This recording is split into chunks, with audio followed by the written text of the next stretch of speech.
I want to walk you through the goal setting for Unit 3. At the end of Unit 1, we did the same thing, and so you should have a copy of that as well. You may want to look back at it, see where you're up to, but if not, we'll do that later.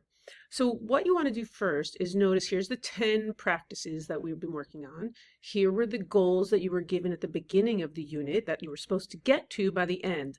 The last unit, Unit 1, you were supposed to get to developing in about half of these, and then the other half were still at beginning. So we're really working on getting everything up to the beginning level. And here are the last things that we did that we're going to use to evaluate your progress. So the free fall lab was the last lab that we did. So these 4 will be off of that lab. So you can go find them out, what they are, look that up. The Unit 2 test will give you these 4 state practice scores. And then the content mastery checkpoint and the Unit 2 project will be used here. So you want to go look those up. So you can pause the video if you need.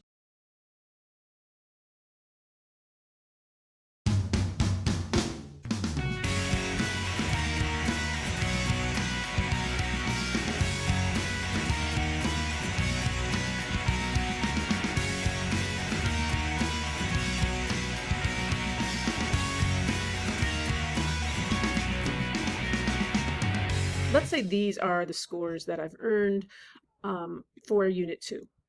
So the next thing to do is to compare these scores here in red to what you were supposed to get, quote unquote, supposed to.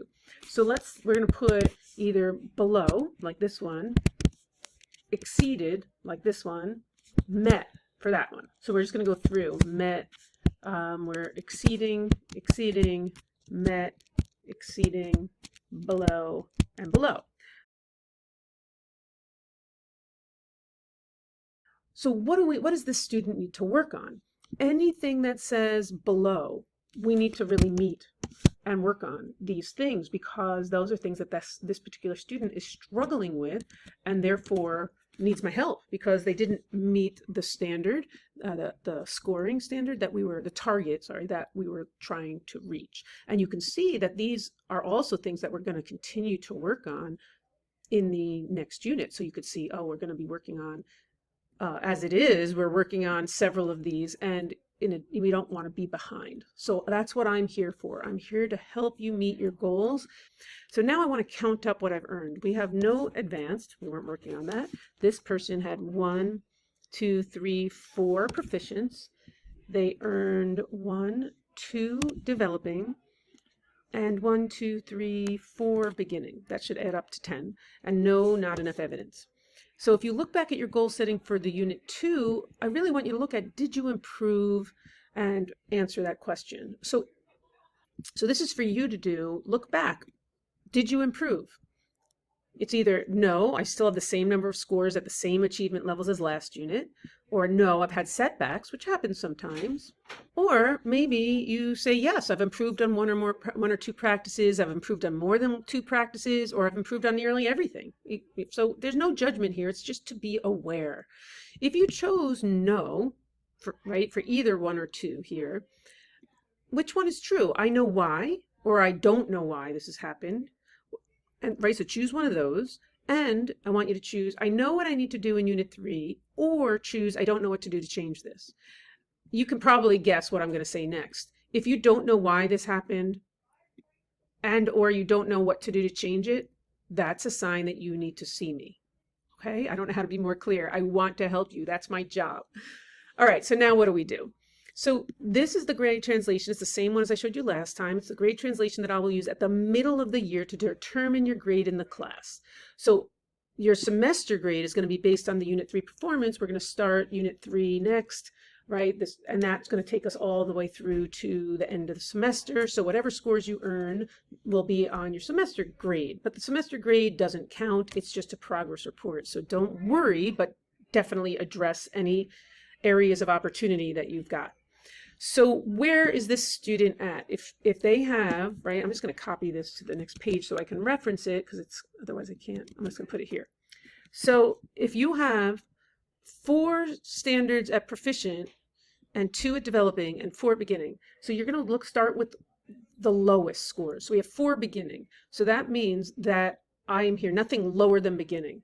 So that eliminates these rows here. So I can actually cross these out because I don't want to look at them for now. Then I can count, I can see, oh, I have 2 beginnings and 4 proficients. That's a total of 6. So I have 6 standards at the developing level or higher. That means right now this student is at a C. So that's where we're at. So if she maintains this current level of performance, she will have a C. But she was not happy with this. So she said, oh, I want to have a B. Well, what does that mean? So in order to have a B, let's look at what these say. Let me uncross those out. So in order to have a B, you need at least 3 standards at proficient, nothing lower than developing. Well, she already has 4 at proficient, so that's not a problem. The problem is these 4 beginnings. So it really means that she's got to have 3 standards at the proficient level and nothing lower than developing. Well, what are the things that she's got at the beginning level? The engaging with content and the engineering design cycle. So that's this. And the engineering design cycle, so that, oops. And the other beginning is experimental design. Oh, I'm looking at the wrong thing. Experimental design and using feedback. So those 4 items, this person really needs to come see me for help. So that's how we figure out what to work on. As long as those 4 move up and the others she maintains, then she won't have a problem getting at least a B on the semester report card, which will make her parents very happy, I'm sure.